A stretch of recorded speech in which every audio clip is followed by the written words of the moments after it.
तकाल बा भैया लोग, उम्मीद करता नहीं कि रवा लोग अच्छा से होगा। और आज हम बात करे वाला बानी एगो भोजपुरी के छाटल छिनार तूफानी लाल यादव के बारे में। धत मर्दे, छाटल छिनार ना, सिल तोरन स्टार तूफानी लाल यादव। अच्छा गलती हो गई मर्दे, खाली छोड़ी बटाता है। तो छोड़ा भैया लोग मजाक के छोड़ के और वीडियो के आगे बढ़ा जाओ। रवा लोग अपना अपना गार में यहाँ लगा लो। साला गार मेरे पर लगा ले, कान मेरे पर लगा रे। मजाक कैले बारे। हाय देख तूफानी भैया के वीडियो ट्रेंडिंग में चला तारे। अच्छा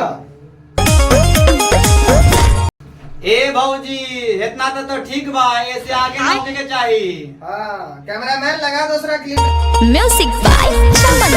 साला डांस की कौन स्टेप हो रे? उहे स्टेप है टंगड़ी उठा के पेलल वाला। भाग साला, तोरा के नहीं के पता, ये घीचल वाला बा, टंगड़ी उठा के पेल वाला स्टेप तोरा के नहीं के पता, हमरा के पता बा। कैमरामैन दूसरा स्टेप लगा।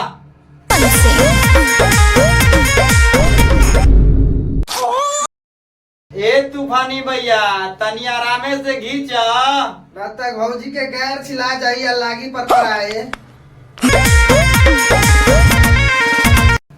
ए तूफानी भैया, भौजी के ढोरी पर करवा तेल ढाला से काम ना चली, काहे कि भौजी बहुत गरमाइल बिया। हाँ, ये भोसरी के गार में पेट्रोल धा के पेल के गार में आग लाग जाओ।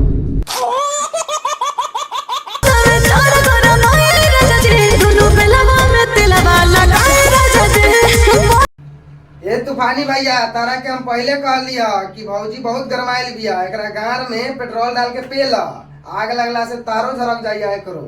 रे मर्दे, एकरा गार में ना बूढ़ में, सॉरी आगे में पेट्रोल डाल के पेल, तब एकर मन ठंडा होई। जो तू दिल तोड़ के खुश रहा, हम सील तोड़ के खुश बनी तू। अच्छा पार्टनर। हाँ पार्टनर। तूफानी भैया गाना काहे गलत तरह पता बा? हमरा तो नहीं पता। कैमरामैन दोबारा स्टेप लगाते ही। दिल तोड़ के खुश रहा, हम सील तोड़ के खुश बनी।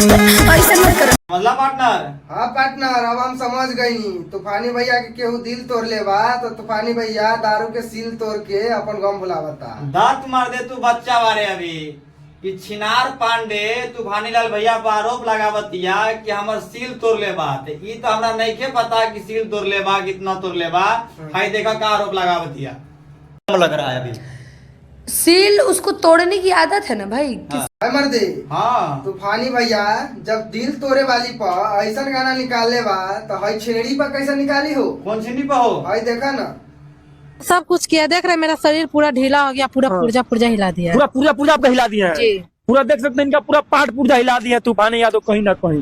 बहुत गलत काम आपके साथ किया है जी। 4 घंटा करते थे दवाई खा के। दवाई खा के तूफानी जी करते थे जी। तूफानी भैया से रिक्वेस्ट बा कि तू दिल तोड़े वाली के सील तोड़े वाला गाना सॉन्ग करियो। हई भौसरी त तोरा पूरा पार्ट पुर्जा हिलावे के बात करतिया कि टैबलेट खिया के 4 घंटा पेले बा। तो हई भौसरी के गार में पेट्रोल डाले वाला गाना निकाला, आग लगा था।